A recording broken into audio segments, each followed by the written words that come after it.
Thank you so much for clicking on this video. I am Alex Elise, and I was so thrilled that you guys enjoyed my TV show recommendations for fashion lovers video. I mentioned that I wanted to make a follow-up dedicated entirely to movies, so here we are. And once again, this video is not about great costuming. It's more about great fashion or personal style in movies. The two can definitely overlap, but they are not always the same. Now, of course, there are so many endless options for movies with iconic style. So narrowing them down was very, very difficult, but that does leave me with room to make more of these videos. So if you enjoy, don't forget to subscribe, like, and comment. As with the previous video, I have categorized these into decade/era. So let's jump right into it, starting with the 60s/70s.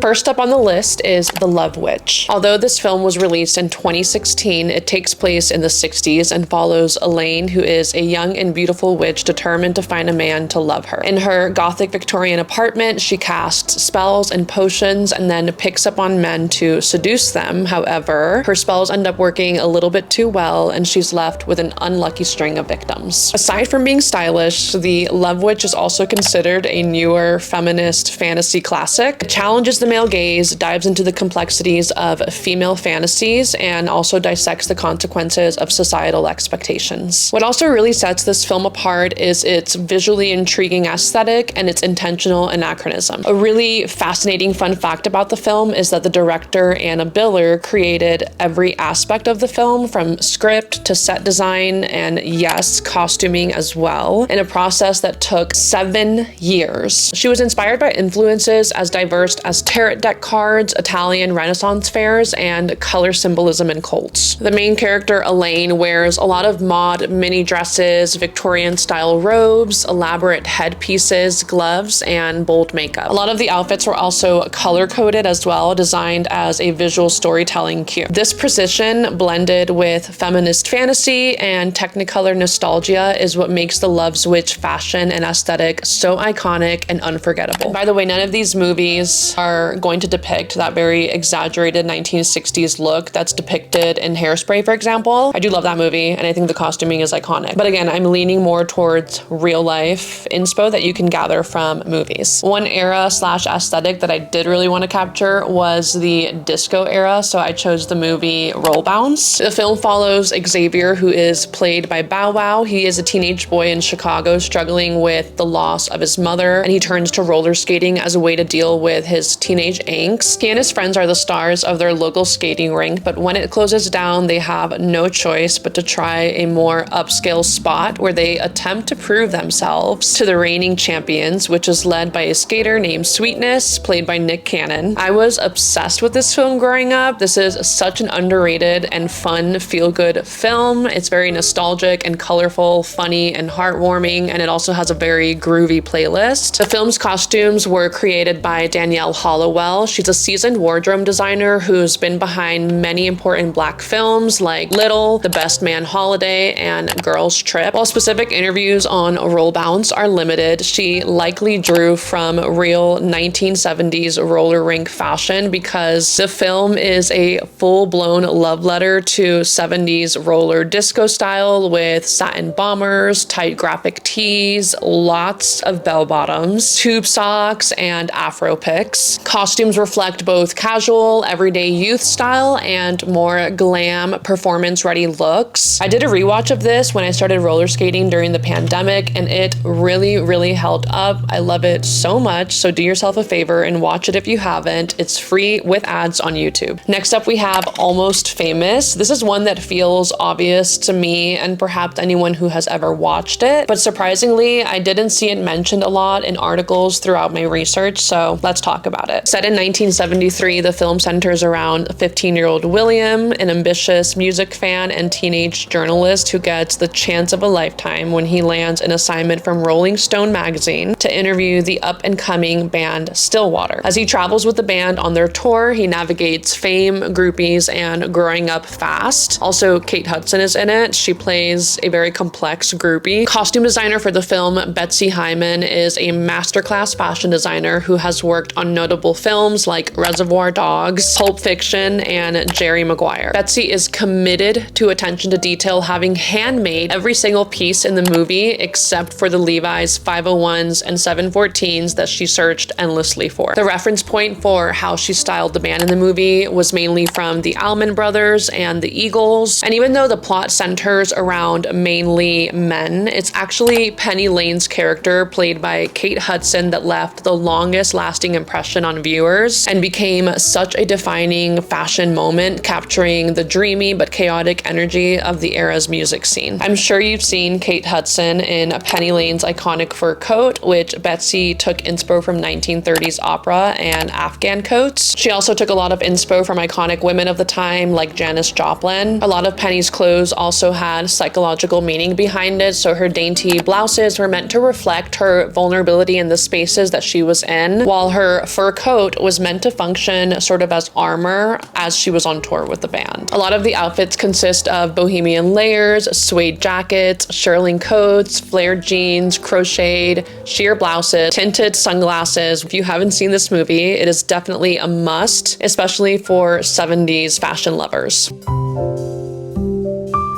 Now, we all know that the most fashionable film of the 90s and maybe of all time was Clueless, but alas, it's too obvious. Since the 90s was such an iconic and highly referenced era, I really struggled trying to pick movies that weren't too popular, too talked about, versus ones that are just mid fashion-wise. Also, one of my favorite YouTubers, Modern Girls, she does a great job of dissecting the fashion in a lot of iconic films, and I know that she's done, I think, Mean Girls and Jawbreakers, so I really didn't want to include any of those movies. And like, same for Y2K movies, so don't come for me. The first movie I landed on was Beaches, the 1988 one. I didn't even know that they had a newer remake. I used to watch this movie all the time with my mom, and it is about two girls who meet as children in New Jersey in 1958, and they stay friends as they grow up. So a lot of the film takes place in the later 70s and 80s. One becomes a famous singer, the other becomes a successful lawyer, and despite the differences and the challenges in their lives, they remain connected through the years. It's just basically a movie about friendship and life. I couldn't explicitly confirm the costume designer for this film, and I also didn't really find many other conversations about the fashion in the film, so either it's too old and unimportant or it really is a niche pick. Two things that make this movie's fashion particularly noteworthy to me: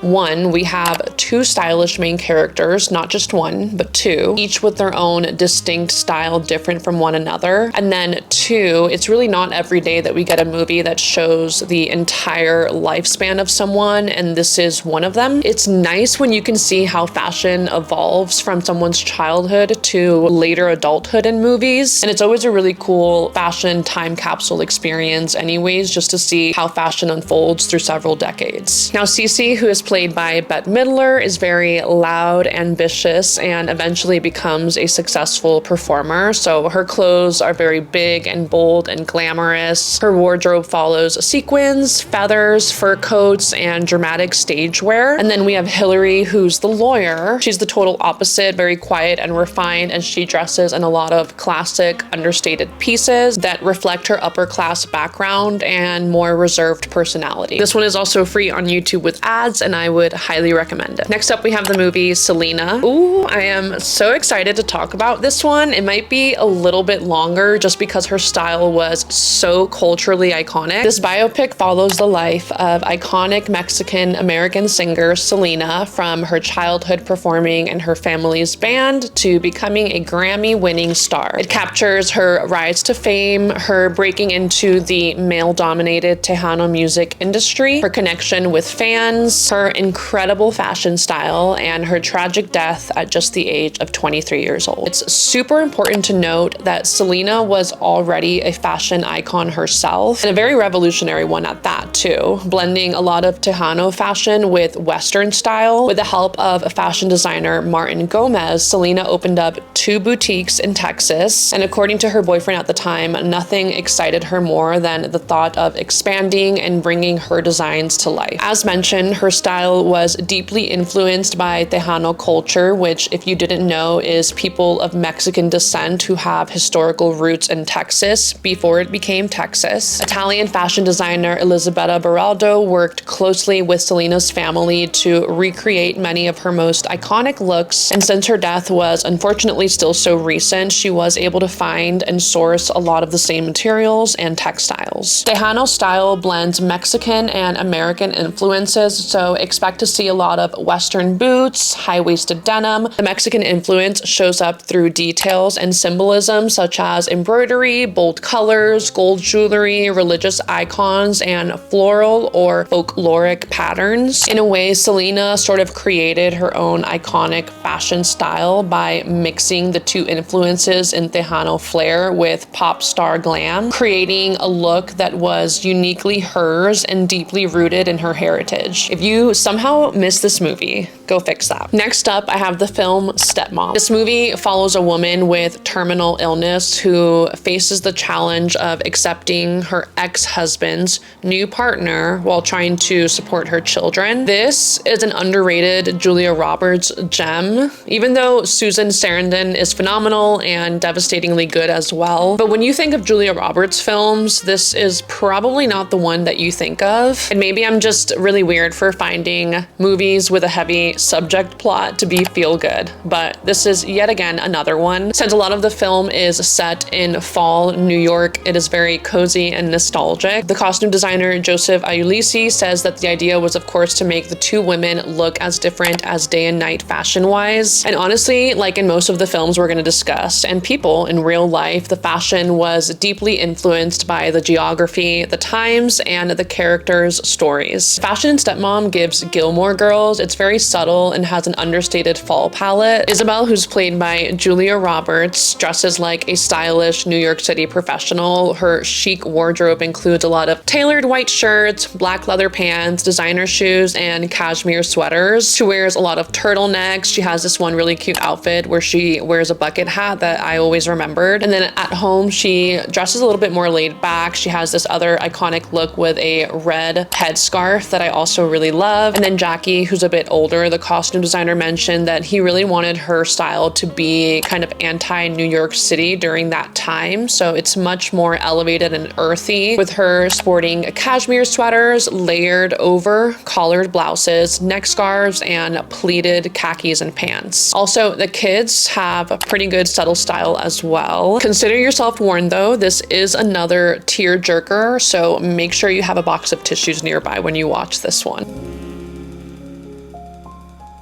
All right, guys, so we are moving on to our Y2K movie picks, and I just want to clarify again how hard it was for me to narrow things down. I have so many favorite Y2K movies that obviously deserve to be discussed fashion-wise, but I really wanted to try and make this list both diverse and actually watchable. Like, for instance, I really do think that the Cheetah Girls 1 and 2 are some of the most stylish movies of the 2000s, but I'm not sure how many of you are going to be down to rewatch it, especially if you didn't grow up watching it. So next up, I have a little bit more of a controversial watch, not safe for kids, and that is 13. Tracy, a 13-year-old girl, starts changing how she looks and acts after befriending Evie, a more popular classmate. The film follows how quickly Tracy's behavior shifts as she gets involved in drugs, shoplifting, and risky relationships, all while her relationship with her mother starts to fall apart. If you didn't know, this movie was actually directed by Catherine Hardwicke, who later went on to direct Twilight. The film is a dramatic, gritty, and almost sensationalistic story of teenage friendship and how intense they can be, with a lot of scenes even being a little bit uncomfortable to watch. I remember at the time of watching this movie, I was a teenager and I thought that it was super outrageous, but then watching it later in life as an adult, I could actually see a lot of parallels with friendships that I experienced, and you realize that the movie has a lot to say. Cindy Evans was the costume designer, and I wish that I could find info on how she sourced the clothing, but unfortunately I couldn't. But this style is not too far from her niche because she also did Lords of Dogtown. Then again, I see that she has Marley and Me on her resume, so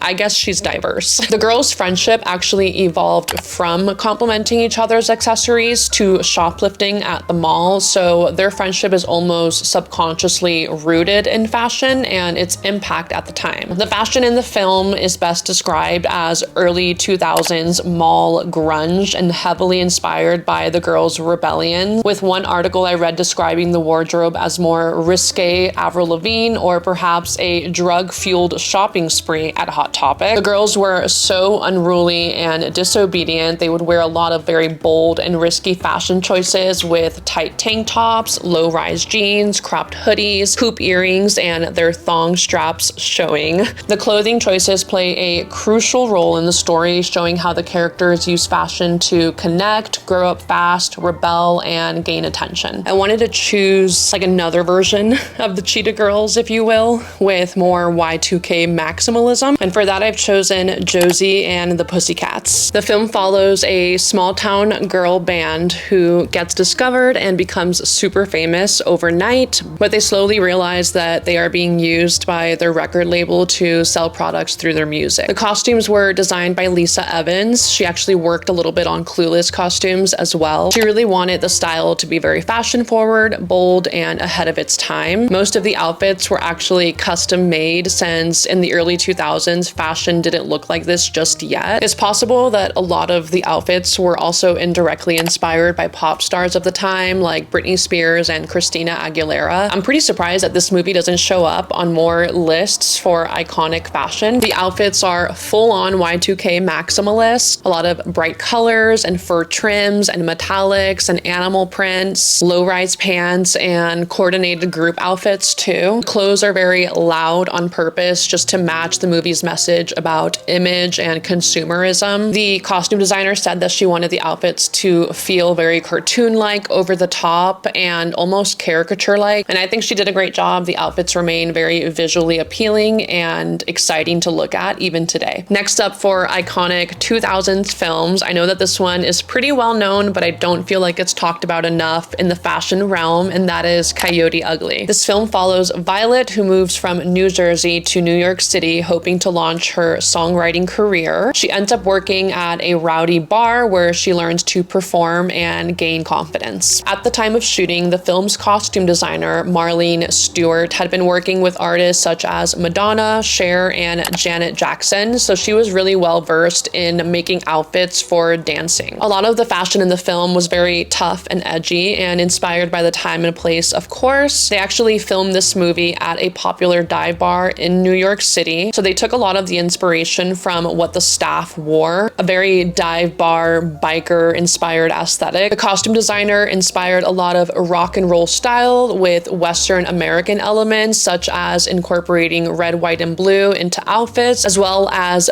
big belt buckles and shirts that were sliced up, ripped up, and even worn backwards. Just how Selena mixed her Western style with her Tejano culture, this was like mixing Western style with New York culture, and it really made for something innovative, fresh, and iconic. Next up on my Y2K list is Crossroads. This movie follows three childhood friends, Lucy, Kit, and Mimi, reuniting after 8 years and embarking on a cross-country road trip that changes their lives. If you didn't know, Britney Spears is in this movie, and she actually created the concept of the film with the help of Shonda Rhimes, who later went on to write Grey's Anatomy. This is another Y2K film that too many people I know haven't watched, but I think that could be blamed on the fact that up until recently, the movie was like nearly impossible to find on any streaming service, and I believe it's on Netflix now. The costume designer was Wendy Schechter, and I couldn't find any interviews with her, but it's very obvious that she wanted to give the three girls their own distinct fashion sense that reflect their personality and their upbringing. So Lucy wears a lot of Y2K all-American basics like bucket hats, denim jackets, spaghetti straps, and floral prints. She's very girly. Kit, played by Zoe Saldana, is a very feminine prom queen type. She wears a lot of tube tops, slinky tanks, bold colors, hoop earrings, and feminine girly makeup. And then Mimi, who is played by Taryn Manning, has a very edgy look, sporting a lot of band logo tees, chain belts, oversized outfits, and bandanas. And actually, another fun fact is that a scene in this movie actually took inspo from Coyote Ugly.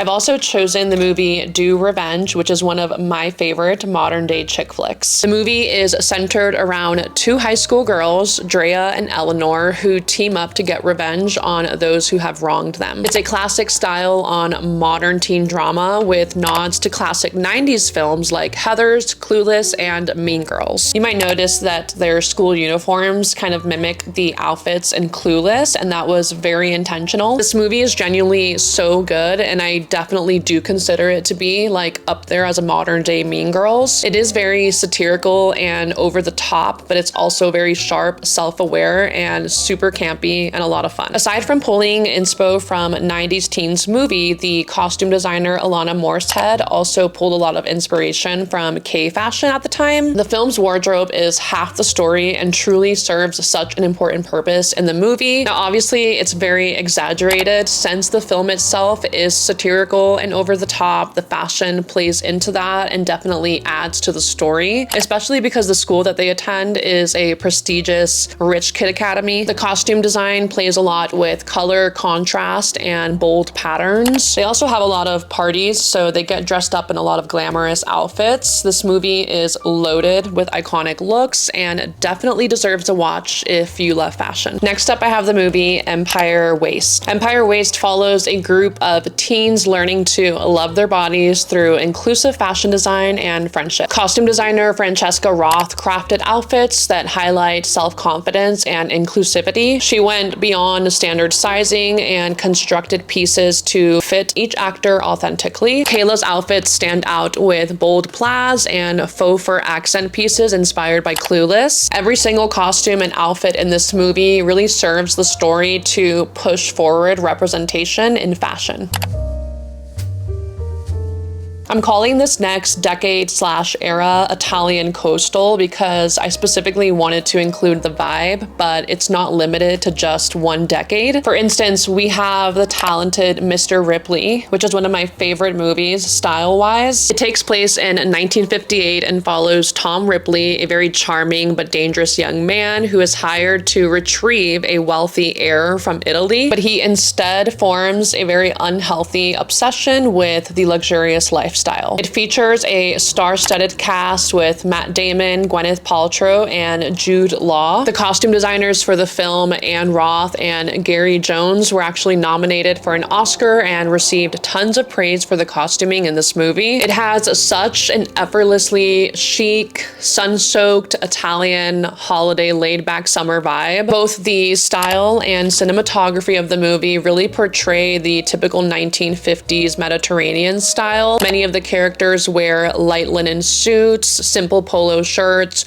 loose button-ups, summer shorts, straight-cut trousers, and leather loafers. I'm a huge fan of Gwyneth Paltrow's character's outfits. She wears a lot of skirts and blouses tied up at her midriff, scarves in her hair, and later in the movie she evolves to a more sophisticated, almost moody look just to enhance her character's journey. If you didn't know, they actually released a TV show adaptation last year in black and white starring Dakota Fanning, and that one also received a lot of praise for its fashion. Next up is Call Me By Your Name, and I almost didn't want to include this one in my attempt to keep this list very niche, but honestly, I could not exclude it. Because while I knew about the queer subject matter of the film and the peach scene, I did not know how worth it is to watch this just for the fashion alone. And maybe that's on me. I was really late to watching this film, by the way. It takes place in the summer of 1983. 17-year-old Elio, who is played by Timothée Chalamet, is spending the days with his family in rural Italy, and he soon meets and develops a very intense relationship with Oliver, who's a doctoral student working as an intern for Elio's father. I just want to preface this by saying that I really struggled with the age gap in this movie. I honestly didn't even know that the movie had an age gap until I watched it, so I feel like people are too okay with it, but I could not view this as a consensual love story. And to be honest, I didn't even really like Oliver. So if you're going to portray an age gap, it needs to come from a place of critical self-awareness, really recognizing the harm and the consequences, not glamorizing them. Without the age gap, I do think that it would have been a pretty perfect movie. Now, with that said, did I still like the movie? Guilty. It's just so good stylistically, aesthetically, and visually, and the performances, of course, are phenomenal. The costume designer, Giulia Piersanti, did not want to lean too hard into the obvious 80s fashion. Instead, she wanted to put together looks that really captured the effortless and almost timeless vibe of a summer holiday. Elio is a scrawny teenager, and it really shows through his patterned shorts that he wears quite often. He will blend that with oversized striped polos and loose t-shirts, while Oliver wears breezier button-up blouses, chino shorts, and Converse tennis shoes. Both of their outfits feel and look very, very natural, very lived in, and perfectly fitting that relaxed summer vibe. This one is definitely a very male-centered fashion inspo movie, so I wish they had more female fashion, but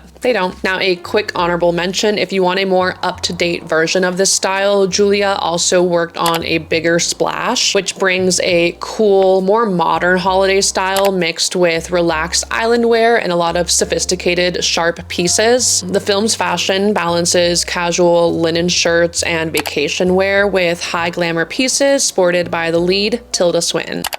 Don't hate me, but I don't have any animated movies for this video.